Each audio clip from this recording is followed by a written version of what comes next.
안녕하세요, 앱준입니다. 제가 바로 전 에어팟 맥스 영상에서 폰을 아이폰으로 바꿨다고 제가 말씀을 드렸었죠. 이 아이폰 11 모델이었는데요, 그 전부터 계속 사용 중이었는데 한번 제가 갤럭시로 바꿨다가 다시 이 아이폰을 사용 중이었거든요. 근데 처참히 박살 났습니다. 제가 이것을 떨어뜨렸는데 액정이 한 번에 나가 버리더라고요. 그래서 제가 며칠 전에 홍대 갈 일이 생겨서 홍대 애플스토어에 한번 들려서 이것을 진단 받아보려고 했으나 화면이 들어오지 않아서 진단이 불가능하다고 했고, 또 무음 버튼이나 이쪽에 보시면 프레임 자체가 틀어져서 전체 리퍼 판정을 받았습니다. 그러나 제가 누굽니까? 테크 유튜버 앱준이죠. 제가 애플스토어에 갔다 와서 그냥 에라 모르겠다 하고 해체를 해보았습니다. 지금 그래서 이 상태인데요, 제가 봤을 때 액정, 디스플레이 고장, 무음 버튼 고장, 이렇게 두 가지로 확인해 봤습니다. 물론 애플에서는 이렇게 떨어지면서 충격에 의해서 다른 부품까지 고장이 날 수 있기 때문에 전체 리퍼를 판정해 주셨을 거라고 저는 알고 있습니다. 하지만 제가 열어봤을 때 무음 버튼과 디스플레이가 가장 유력한 후보였기 때문에 알리익스프레스에서 디스플레이를 하나 구매했습니다. 그래서 오늘은 아이폰 디스플레이를 교체하는 컨텐츠를 진행해 보려고 합니다. 자, 그러면 이 디스플레이를 교체할 때 장점과 단점이 있어요. 먼저 장점부터 말씀드리겠습니다. 장점은 수리비를 아낄 수 있습니다. 제가 애플에서 전체 리퍼 판정을 받았다고 했잖아요. 그때 전체 리퍼비를 한번 여쭤보니까 50만원 중반대로 말씀해 주시더라고요. 하지만 제가 알리익스프레스에서 구매한 액정은 2만원 중반으로 거의 공식 수리비의 5분의 1 가격도 되지 않습니다. 그래서 가격이 굉장히 합리적이고요. 이거는 장점에 들어갈지 모르겠지만 저처럼 자가 수리 혹은 제품을 열어보는 것을 좋아하시는 분들은 그것 또한 좋은 경험으로 남을 수 있습니다. 그럼 다음으로 바로 단점에 대해서 말씀을 드릴게요. 자, 단점으로는 아이폰에 있는 기능 중인 트루톤 그리고 페이스 아이디가 안 될 수 있습니다. 간혹 가다가 운이 좋아서 페이스 아이디는 되는 경우를 본 적이 있거든요. 하지만 트루톤은 기계를 통해서 복사를 해야 지원이 되는 기능이기 때문에 그것은 자가 수리해서 어려운 부분일 수 있습니다. 물론 정말 진심인 분은 그 트루톤 복사기를 구매하셔서 수리까지 완벽하게 진행을 하시겠죠. 그리고 저처럼 충격에 의해서 디스플레이가 파손된 경우에는 그 안쪽에 다른 부품까지 파손되었을 수 있기 때문에 디스플레이만 고쳐서는 약 2만원 가까이 되는 액정 디스플레이 값을 날릴 수 있다는 그런 단점이 있습니다. 그래서 간단하게 이렇게 장단점을 말씀드렸고요. 자, 제가 아이폰 10R 해체한 경험이 있고 갤럭시 Z 폴드 3 요거 해체한 경험이 있고, 그리고 학교에서 친구의 아이폰 10 액정 배터리까지 수리한 경력이 있습니다. 그렇기 때문에 이번에도 굉장히 기대되는 수리인데요, 그럼 바로 한번 수리 진행해 보겠습니다. 자, 수리 과정은 굉장히 간단합니다. 첫 번째, 헤어 드라이에 열을 가해서 디스플레이를 들어 올리기. 두 번째, 그 디스플레이 밑에 깔려있던 방수 테이프를 제거하기. 세 번째, 액정을 제거하고 새로 구입한 디스플레이를 교체하는 방식. 요렇게 이루어집니다. 그래서 굉장히 간단한 수리 방식인데 저는 어떠한 고장이 있는지 알아보기 위해 첫 번째와 두 번째 방법인 액정 들어 올리기 까지 완료를 해놓은 상태입니다. 그래서 저는 여기서부터 이 액정을 해체하고 다른 디스플레이를 갈아 끼우기만 하면 되는 상태예요. 그러면 바로 수리를 시작해 보도록 하겠습니다.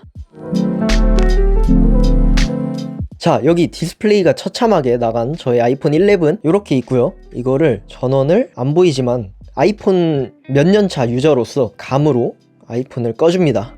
그러면 이렇게 아이폰이 잘 꺼진 상태를 보실 수 있죠. 그러면 액정을 바로 들어 올리고 여기 보이시는 디스플레이 커넥터입니다. 요것들은 그래서 디스플레이 커넥터를 드러내기 위해서는 여기 있는 요 판을 제거를 해줘야 돼요. 요거는 Y자 나사기 때문에 요거를 드라이버로 슈슉 해가지고 여기 있는 5개를 다 풀어내시면 됩니다. 그래서 요거는 위치를 기억하기 쉽게 요 상태에서 이렇게 나사를 하나하나 위치대로 뽑아주시면 됩니다. 자, 이렇게 판까지 다 드러냈고 보시면 여기 하나 둘 셋 요게 디스플레이 커넥터 부분인데요, 편하게 컴퓨터로 예시를 들면 HDMI 같은 느낌입니다. 그래서 요것을 하나 둘, 그다음에 셋 이렇게 하면은 디스플레이와 본체를 이렇게 분리해낼 수 있습니다. 그러면 바로 제가 산 디스플레이를 이렇게 들어있거든요. 이게 이제 방수 실링 테이프입니다. 그리고 이게 새로 구매한 디스플레이입니다. 요 파란색 보호 필름을 일단 먼저 제거를 해줄게요. 이렇게 제거를 해주시고 이 상태에서 아까 디스플레이 커넥터가 3개였잖아요. 근데 여기는 2개밖에 없죠. 여기 있는 요것을 여기로 이식을 해줘야 됩니다. 그래서 여기 있는 거를 풀어서 여기다가 바로 이식을 해주도록 할게요. 여기 나사를 보면은 십자 드라이버거든요. 아이폰이 수리할 때 살짝 힘든 부분은 나사가 종류별로 다 다르고 길이도 다 다르다는 점입니다. 지금도 보면 여기는 또 Y자 드라이버예요. 자, 그러면 이렇게 모듈이 들어 올려 찢어지거든요. 여기를 이렇게 엄청 조심히 뜯어내야 됩니다. 무너졌어! 하다가 케이블 하나를 부셔먹었습니다. 페이스 아이디가 작동을 하지 않을 것 같습니다. 하지만 계속 이어가 보도록 하죠. 자, 그래도 끝까지 포기하지 않고 이렇게 연결을 했고요. 한번 전원을 켜보겠습니다. 와, 들어옵니다. 이거 안 들어왔으면 진짜 좀 큰일 날 뻔했거든요. 하지만 들어왔고, 제가 왜 이거를 지금 닫지 않았냐, 지금 닫으면 만약에 문제가 생겼을 때 이거를 한 번 더 들어 올려줘야 되기 때문에 그 들어 올릴 때 또 파손 우려가 있겠죠. 그래서 저는 이거를 지금 아직 다 닫지 않은 상태로 이렇게 켜줬고요. 그때 애플 수리하러 갔을 때 요거를 백업하고 이제 데이터까지 초기화하고 가느라고 아마 이렇게 초기 설정이 된 것 같습니다. 페이스 아이디가 과연 될까요, 이게? 페이스 아이디가 돼요. 뭐지? 페이스 아이디 왜 되지? 페이스 아이디가 돼! 다행히도 케이블을 끊어 먹었지만 페이스 아이디와 디스플레이는 잘 작동합니다. 그러면 이어서 커버 덮고 수리 완료 진행해 보겠습니다.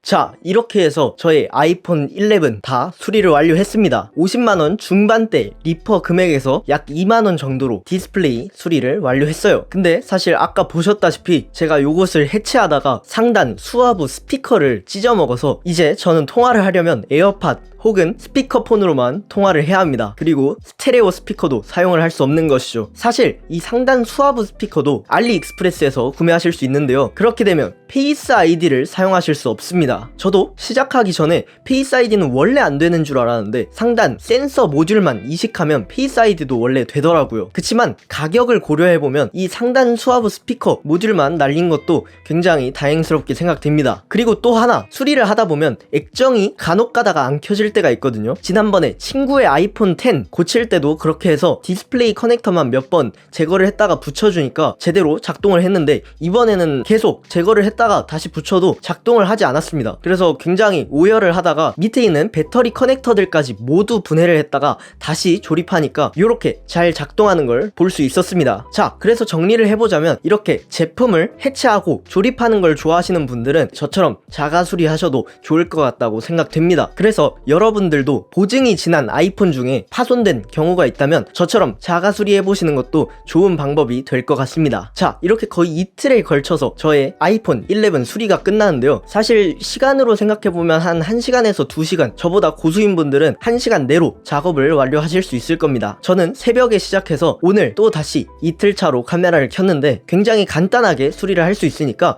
여러분들도 같이 해보시면 좋을 것 같습니다. 자, 그러면 오늘 영상은 여기까지고요. 저는 다음 영상에서 찾아뵙도록 하겠습니다. 감사합니다.